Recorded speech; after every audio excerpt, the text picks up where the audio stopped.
Let's work on the comparison of independence and mutually exclusive. So they're not the same thing. So mutually exclusive would mean they can't both occur at once.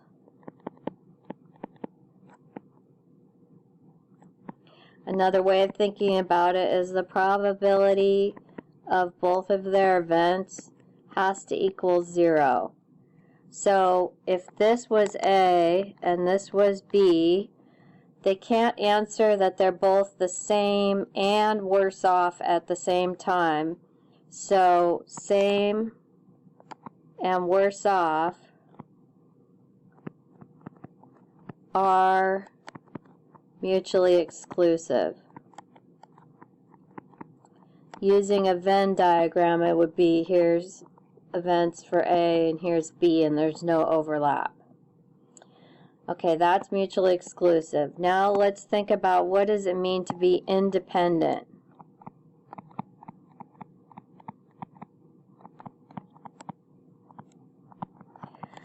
This means that the chance of one thing, like chance of A, must match up with the chance of A given B.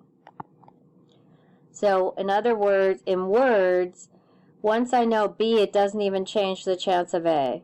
If it has no effect on A, they're independent.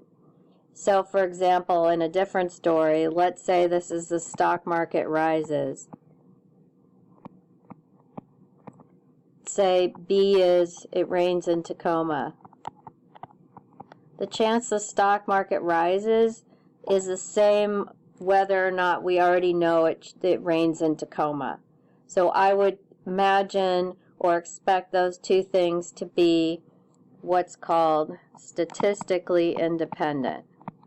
So the way we think about statistical independence is that this condition must hold. So we're going to check chance of A, we'll compare it to chance of A given B, and if they're the same, it's independent, and if they're not the same, they would be considered dependent.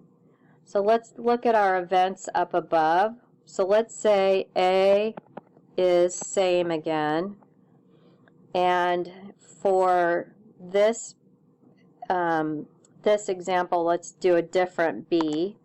Let's do a B of more than college.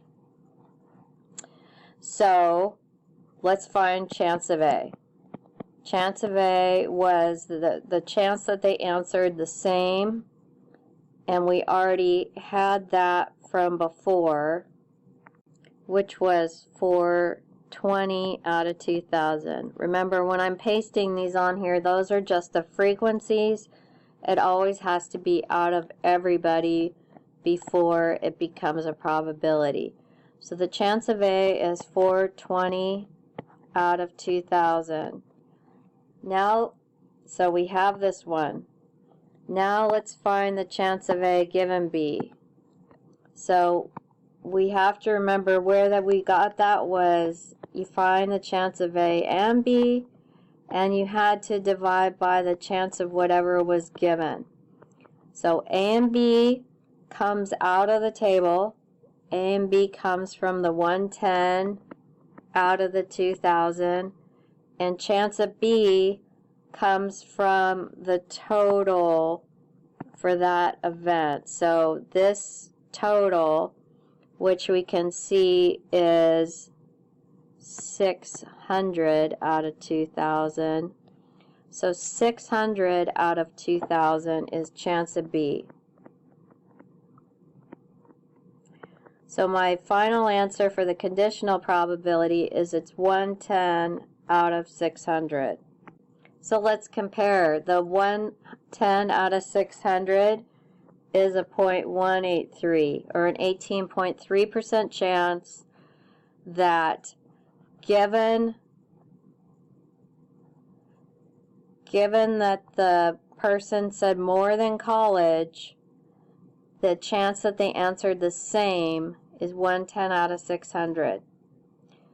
However, the chance that they just answered same overall, this one is a 0.21.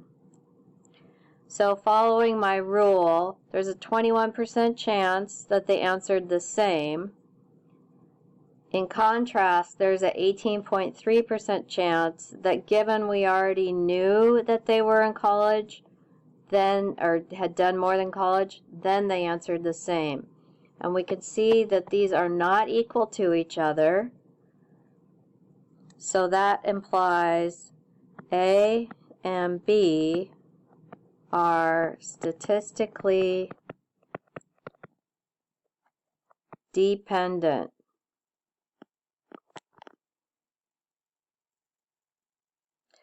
So let's add one more story just to think about things that would be independent.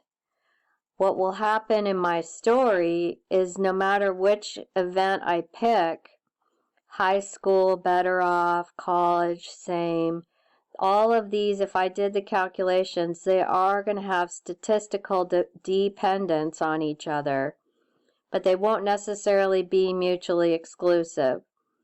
So same and more than college are not mutually exclusive because there's 110 out of 2,000 that fit that category. However, same with more than college are statistically dependent. So other things that would be independent would be